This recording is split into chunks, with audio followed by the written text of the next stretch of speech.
welcome to my channel. Wow, we're getting off to a good start. Hi, I'm Wendy Haney, and today is November 13th. We just got back from our trip to Mexico.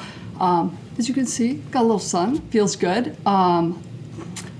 Flew in, got into the hotel at midnight, drove home this morning, the other 90 miles to go, and we're here before 10 a.m. And now I am doing my final video in this house.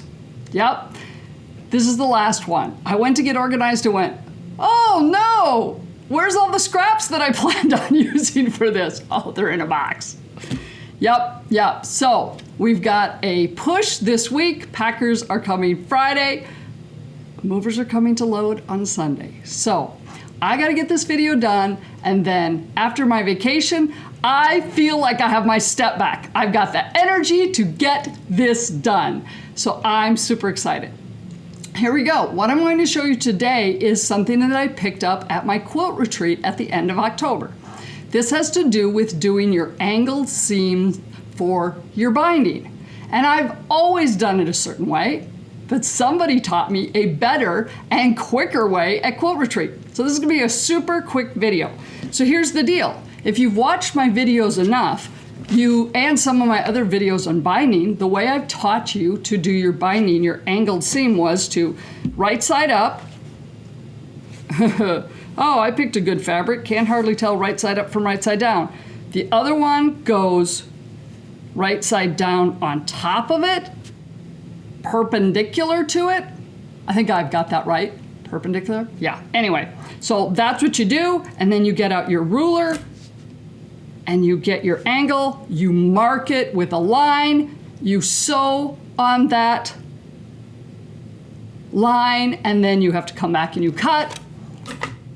Yeah, a few more steps. So I'm gonna show you a super simple way to do this.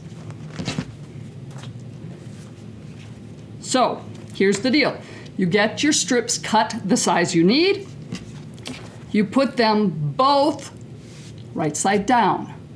Okay, so that one is right side down, and I apologize, I should have picked out better fabric. This one is right side down on top of each other. Nice and even. What I do then is I come back here and I even up that edge.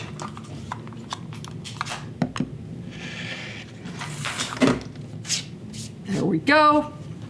And then you take your ruler. You need a ruler that has that 45-degree angle on it, because what you're going to do is you're going to put that angle on the edge of your binding. Then up here, you should have a mark that is 1/4 of an inch down. So for me, there's just, there's a dot in there, and I'm going to line that up. Keep this straight. Put the 1/4 inch on the corner of that piece of fabric and cut. Yep. Then flip that. This is right side up. Flip that. This is right side up. And as you notice, you got a little, I don't know, cropped off corner. Haha, that's your 1/4 inch. So take this one, flip it on top of it. Now you've got right sides together. I always pin, and then you're going to go to your sewing machine and stitch 1/4 of an inch. Guess what? Now you're not going to have to do any trimming after this is done. So sew 1/4 of an inch. Whoops. Yeah, there we go. And then you make sure I got the right one. Yeah. And then you've got your 1/4 of an inch you've sewed. Because you'll notice when you put these together, once again, you've got them perpendicular, just like the original way I had you stitch it. Stitch 1/4 of an inch in, open it up, and guess what?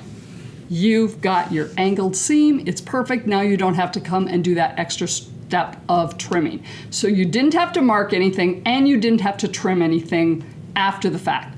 You cut it, you sew it, you press it, you're good to go.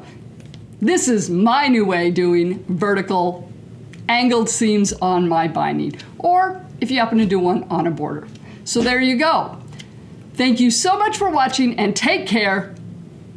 Say goodbye to this sewing room. I am now going to take down all of the video equipment and get it packed up while Kevin edits this video so it comes out on Friday while we're doing the packing.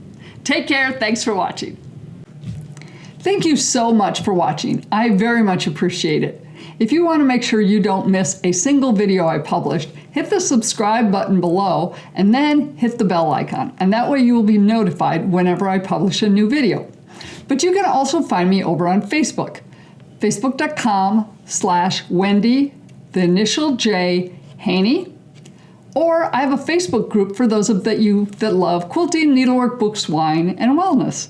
You can find that at facebook.com/groups/lifefulfilled. The name of the group is Life Fulfilled - Quilting, Needlework, Books, Wine, and Wellness. You can also find me over on my website, wendyjhaney.com. I will be doing more blogging over there eventually. As I get more of my videos done, I'll be blogging about those. But also, maybe you see some things that I'm making here and you're going, ooh, wow, I just don't want to make that myself. Well, a lot of those products will end up over there on the website that you can purchase for your friends and family. Once again, thank you so much for your support, and I appreciate you watching.